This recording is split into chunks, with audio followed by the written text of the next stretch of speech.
আমরা জানি সকল মসজিদ আল্লাহর ঘর, সকল মসজিদের সমান।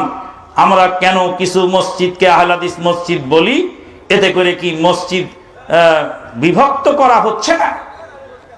আপনারা যখন বলেন আমাদের মসজিদে জোরে আমিন বলা যাবে না, আপনারা যদি এই কথা না বলতেন তাহলে আমাদের আর মসজিদের দরকারও ছিল না। আপনারা বলে দেন, কালকে থেকে ঘোষণা দেন যে তোমরা আমাদের মসজিদে আসবে আর রাসূলের তরিকা অনুযায়ী সালাত আদায় করবে, কোনো বাধা নাই। যদি না বলতে পারেন তাহলে আমাদের মসজিদ নতুন করে নিজেদের তৈরি করার দরকার আছে। মাদার থেকে এত মসজিদ থাকতে আমাদের মসজিদের প্রয়োজনীয়তা দেখা দিল কেন? যখনই এক মসজিদ থেকে ঘোষণা দেওয়া হলো যারা ফরজ সালাতের পরে মুনাজাত করবে না তারা যেন আমাদের মসজিদে না আসে, তখনই তো মসজিদ আর একটা তৈরি করার দরকার হলো।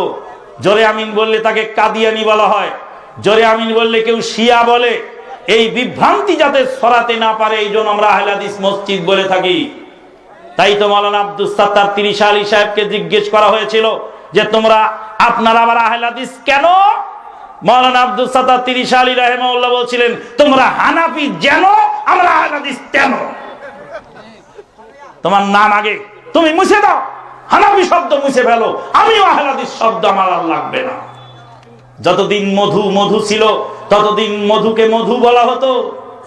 যেদিন মাদগুরওয়ালা মধু বানায়, মাদগুরকে মধু নামে বাজারে ছাড়ছে, সেদিন আমার মধুর নামের আগে খাঁটি শব্দ লাগাতে হয়েছে। আমারটা খাঁটি মধু আর তোমারটা মাদগুরের মধু।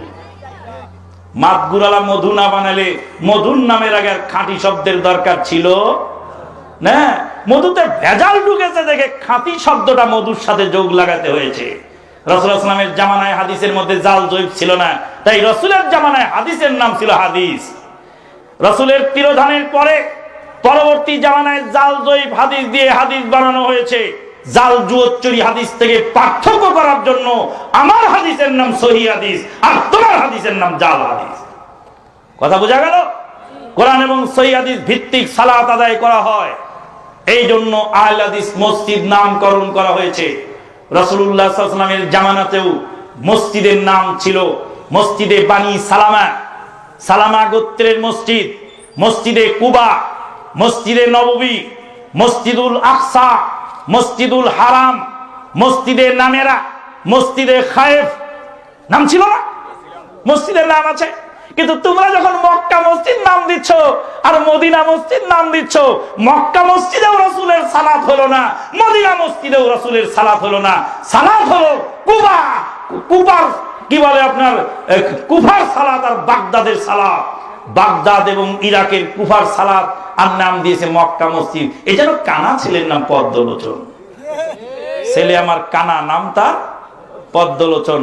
মদিনার মসজিদ নাম মদিনা মসজিদ, কিন্তু মদিনার আমিন এখানে নাই, মদিনার ইবাদত এখানে নাই, মদিনার রাসূলের তরিকায় সালাত নাই, নাম মদিনা মসজিদ। মক্কা মসজিদ, মক্কা মসজিদে আমিন ছিটকে পড়ে, ফুটে পড়ে, দূর থেকে আমিনের আওয়াজ শোনা যায়, শোনেন না?